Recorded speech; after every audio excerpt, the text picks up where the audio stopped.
বিতর্ক নাই, ঈদের নামাজ নিয়ে বিতর্ক নাই, জানাজার নামাজ নিয়ে বিতর্ক নাই, অন্যান্য ধর্মীয় কর্মকাণ্ড নিয়ে বিতর্ক নাই।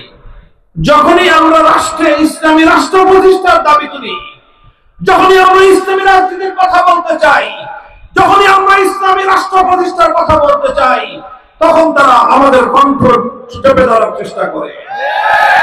ইসলামী রাজনীতিকে তারা বন্ধ করা, ইসলামী রাজনৈতিক যে কোনো তৎপরতা তারা টুটি চেপে ধরবার চেষ্টা করে। এটা হলো আওয়ামী লীগের সবচেয়ে বড় বিরোধ ইসলামপন্থীদের সঙ্গে। তারা ইসলামের রাজনৈতিক উত্থানকে সহ্য করতে পারে না, ইসলামী রাষ্ট্র প্রতিষ্ঠার চেষ্টাকে তারা সহ্য করতে পারে না। বরং তারা সবচেয়ে জঘন্য যে কাজটা করে সেটা হলো ইসলামী রাজনীতি যারা করে, ইসলামী রাষ্ট্র প্রতিষ্ঠার রাজনীতি যারা করে, তাদের এই রাজনৈতিক তৎপরতাকে ধর্ম ব্যবসা বলে আখ্যায়িত করে। মুহতারাম হাজিরিন, মরহুম আল্লামা দেলাওয়ার হোসেন সাঈদী রহমাতুল্লাহি আলাইহি একটা কথা বলতেন, আরে ধর্ম নিয়ে রাজনীতি তো তাদেরটা নয় যারা ধর্মকে প্রতিষ্ঠার জন্য রাজনীতি করে।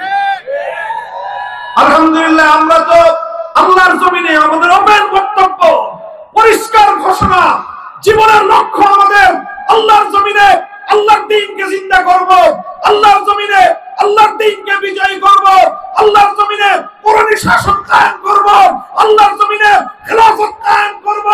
সেজন্য যদি জীবন দিতে হয়, জীবন দেওয়াকে সৌভাগ্য মনে করব, রক্ত দিতে হলে রক্তের গঙ্গা প্রবাহিত করব, সন্তানদেরকে ইতিম করতে হলে সন্তানরা ইতিম হবে, স্ত্রীদেরকে বিধবা করতে হলে তারা বিধবা হবে।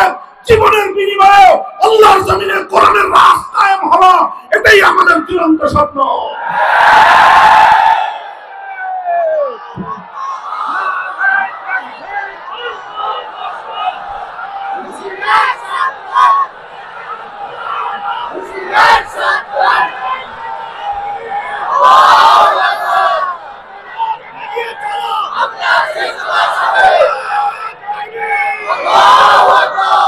এটা তো আমাদের পরিষ্কার কথা।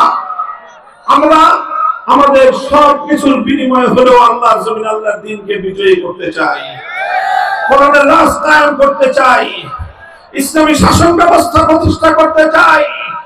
আল্লাহর জমিনকে আল্লাহর আইন দ্বারা আমরা শাসিত, শাসন এবং পরিচালনা করতে চাই। আল্লাহর পক্ষ থেকে আমাদেরকে যে খেলাফতের মহান জিম্মাদারি দেওয়া হয়েছে, সেই খেলাফতের দায়িত্বে সারা পৃথিবীতে আমরা আল্লাহ পাক রব্বুল আলামিনের খেলাফতের সোনালী শাসন ফিরিয়ে আনতে চাই। আমাদের এই কথার মধ্যে কোনো রাগঢাক নাই, কোনো রাগঢাক নাই, কোনো গোপনীয়তার কিছু নাই। এটা আমাদের ওপেন চ্যালেঞ্জ, আমরা এটাই করতে চাই। কাজেই আমরা কোরআনের জন্য জীবন দিতে প্রস্তুত। আমরা কোরআনকে তেলাওয়াত করি, আমরা আল্লাহর কোরআনকে জানার চেষ্টা করি, কোরআনের জ্ঞান অর্জন করার চেষ্টা করি, কোরআনের আহ্বান মানুষের কর্ণকুহরে পৌঁছে দেওয়ার পয়গাম নিয়ে আমরা দুনিয়াতে ফেরি করি এবং আল্লাহর কোরআনের সমাজ বিনির্মাণ করবার জন্য, কোরআনের রাজ করবার জন্য আমরা আমাদের জীবনকে বাজি লাগাই। এটা আমাদের স্বপ্ন, এটা আমাদের সাধনা, এটাই আমাদের জীবন, এটাই আমাদের মরণ। কাজেই এটা আমাদের ব্যবসা না, এটা আমাদের জীবন। আল্লাহর কোরআন কায়েম করার রাজনীতি করা আমাদের ব্যবসা না, এটা আমাদের জীবন, এটাই আমাদের সাধনা। এটার জন্যই আমরা বাঁচি, এটার জন্যই আমরা মরতে চেষ্টা করি।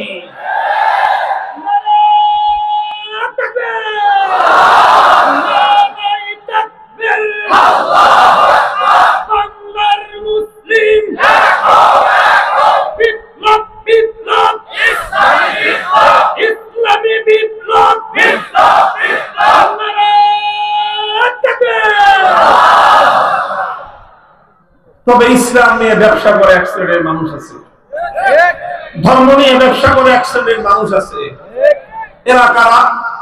ধর্ম নিয়ে ব্যবসা করে তারা নির্বাচন আসলে যারা মাথায় পট্টি বাঁধে, নির্বাচন আসলে যারা হাতে তসবিহ নেয়, নির্বাচন আসলে যারা মাথায় টুপি পরে মসজিদের মধ্যে গিয়ে মুসল্লিদের সঙ্গে কোরআনের পক্ষে থাকবার জন্য প্রত্যয় ব্যক্ত করে, আবার নির্বাচনের মাধ্যমে মানুষের ভোটটাকে ধোঁকা দিয়ে নির্বাচিত হয়ে যাওয়ার পর আল্লাহর কোরআনের বিরুদ্ধে আইন তৈরি করে। ধর্ম নিয়ে ব্যবসা তারা করে যারা কোরআনের কথা বলে ক্ষমতায় আসবার পর আল্লাহর কোরআনকে উৎখাত করার জন্য তারা আইন তৈরি করে, রাজনীতি করে। আমরা ধর্ম নিয়ে ব্যবসা করি না, আমরা ধর্মের রাজনীতি করি। আমরা ইসলাম নিয়ে ব্যবসা করি না, আমরা ইসলামের রাজনীতি করি। এই কথাটা আমি অত্যন্ত আন্তরিকতার সাথে আওয়ামী লীগের অবশিষ্ট নেতা কর্মীদেরকে বলবো, আগামী দিনে যদি বাংলাদেশে রাজনীতি করতে হয় আপনাদের এই মনোভাব এবং এই দৃষ্টিভঙ্গি পরিবর্তন করবেন যে ইসলামী রাজনীতিকে ধর্ম ব্যবসা বলা হয় না। ধর্ম ব্যবসা বলা হয় যারা ধর্ম করে না, যারা ইসলামকে মানে না, অথচ ইসলামকে তারা মানুষের সামনে নিজের অচল মালকে পরিচালিত করবার জন্য, নিজের অবৈধ উদ্দেশ্য চরিতার্থ করার জন্য ইসলামের নামকে যারা স্বার্থ হিসেবে ব্যবহার করে, তারা ধর্ম নিয়ে ধর্মের ব্যবসা করে।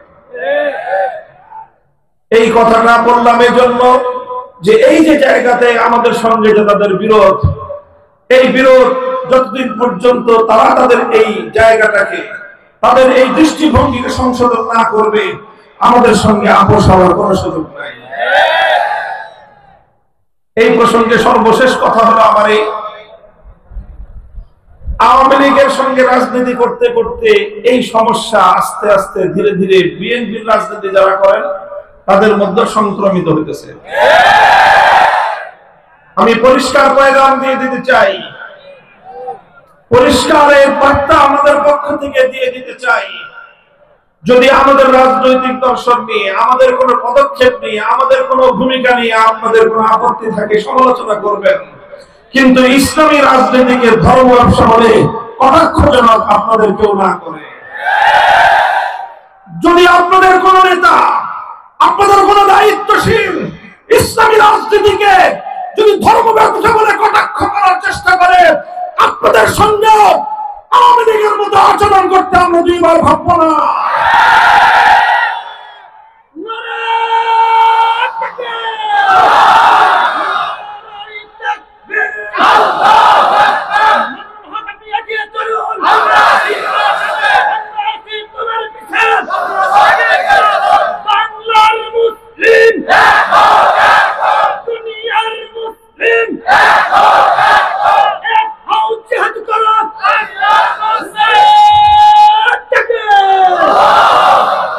মুহতারাম হাজিরিন, কথাটা পরিষ্কার, সুন্দর একটা পরিষ্কার একটা বার্তা আমি বাংলাদেশে যারা ইসলাম বিরোধী রাজনীতি যারা করেন অথবা অনৈসলামিক রাজনীতি যারা করেন তাদের প্রতি আমাদের পরিষ্কার বার্তা। এখন মুখে কথা বলছি, সুন্দরভাবে বুঝিয়ে বলছি, যদি আপনি ইসলামের বিরুদ্ধাচরণ করতে চান, গণতান্ত্রিক দেশে ইসলামের বিরুদ্ধাচরণ করতে পারেন। মনে রাখেন, ইসলামের বিরুদ্ধাচরণ করে কেউ ইসলামের এই আল্লাহর প্রজ্বলিত এই আলোক নিভিয়ে দিতে পারবে না। ইসলামের জন্মের প্রথম দিন থেকে ইসলামের বিরুদ্ধাচরণ করা হয়েছে। সকল বিরুদ্ধবাদীরাই একদিন ধ্বংস হয়ে গেছে। ইসলাম তার স্বমহিমায় পৃথিবীতে তার আলো বিকিরণ করেই গিয়েছে। আজ আপনি চাইলে আপনি ইসলামের বিরুদ্ধাচরণ করতে পারেন, কিন্তু ইসলাম প্রতিষ্ঠার রাজনীতিকে ধর্ম ব্যবসা বলে কটাক্ষ করবার চেষ্টা করবেন না।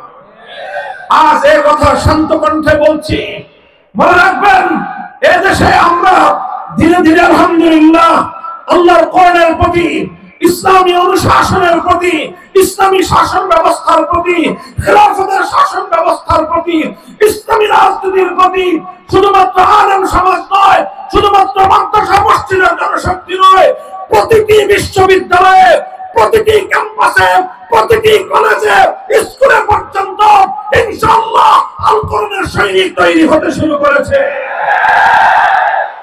আমরা ইসলামী রাজনীতির আহ্বান সমাজের প্রতিটি মানুষের কাছে পৌঁছে দিতে চাই। সমালোচনা করতে হয় করবেন, ইসলামী রাজনীতিকে ধর্ম ব্যবসা বলে আখ্যায়িত করবার, ইসলামী রাজনীতিকে ধর্ম ব্যবসা বলে কটাক্ষ করার এই আস্পর্ধা বাংলার মাটিতে বেশি দিন বরদাস্ত করা হবে না। ইসলামী